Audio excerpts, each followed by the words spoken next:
বেশি বেশি করে সুন্নত নামাজ পড়ুন।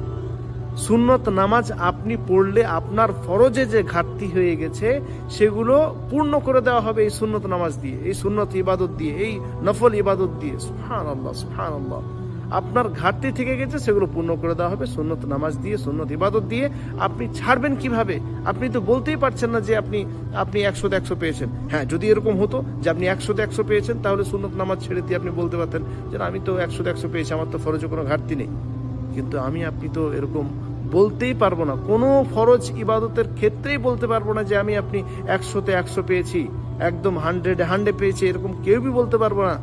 আমরা 100-এ 100 পাই না, 100তে 100 আমরা পাই না। আমাদের এত ঘাটতি থেকে যায় যে কোনো সময় হয়তো 50-50 পাই, কোনো সময় হয়তো 70 পেয়েছি, কোনো সময় 60 পেয়েছি, কোনো সময় হয়তো নামাজে এত ভুল হয়ে গেছে যে হয়তো নাম্বারই পাইনি। তো এই যে এত ঘাটতিগুলো কিভাবে আপনি পূর্ণ করবেন? তাই সুন্নত নামাজ অবশ্যই পড়ুন। তাহলে আমরা দুটো কারণ বিশেষভাবে পেলাম। একটা হচ্ছে অনুপ্রেরণার হাদিস, ফজিলতের হাদিস, যে রাসূল সাল্লাল্লাহু আলাইহি ওয়াসাল্লাম বলেছেন 12 রাকাত সুন্নত নামাজ পড়লে আপনি আপনার জন্য কি হবে? জান্নাতে একটি ঘর রেডি করবেন। সুবহানাল্লাহ, আল্লাহ সুবহানাহু ওয়া তাআলা। তাই আমরা ফরজ নামাজের পাশাপাশি সুন্নত নামাজগুলি কেউ ছাড়বো না। আগে পড়ে মাত্র 12 রাকাত সুন্নত, এই 12 রাকাত সুন্নত পড়বো।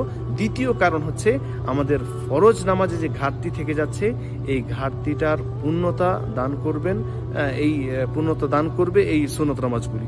এই সুন্নত নামাজগুলো আমরা কেউ ছাড়বো না, কারণ এই সুন্নত নামাজের দ্বারাই আপনার যে ফরজ নামাজের ঘাটতি থেকে গেছে সেগুলো পূর্ণ করে দেওয়া হবে। আল্লাহ তাআলার কাছে দোয়া করি, হে আল্লাহ তাআলা আমাদের সকলকে 5 ওয়াক্ত নামাজ জামাতের সাথে, আমরা পুরুষ আমাদের জামাতের সাথে এবং মসজিদে এসে ভালোভাবে পড়ার তৌফিক দান করো, আমিন। সাথে সাথে আমরা যেন ফরজ নামাজের পাশাপাশি সুন্নত নামাজগুলো কোনো সময় ছেড়ে না দিয়ে ভাবেই।